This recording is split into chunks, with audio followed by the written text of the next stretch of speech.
என் அன்புக்குரிய மக்களே வணக்கம். நாம் இன்னைக்கு புரட்டாசி மாதத்தை முன்னிட்டு அசைவம் சாப்பிடலாமா வேண்டாமா அப்படிங்கிற ஒரு பதிவை நம்ம பார்க்கலாங்க. இந்த அசைவம் சாப்பிடுவது என்பது கண்டிப்பாக கூடாது.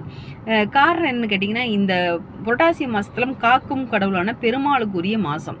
இந்த பெருமாளுக்குரிய மாதம் லக்ஷ்மி கடாசத்தை நம்ம வீட்டுக்கு வர வைக்கணும் அப்படின்னா கண்டிப்பாக, ஏன்னா இது சூரியன் கன்னியில் இருக்கார்.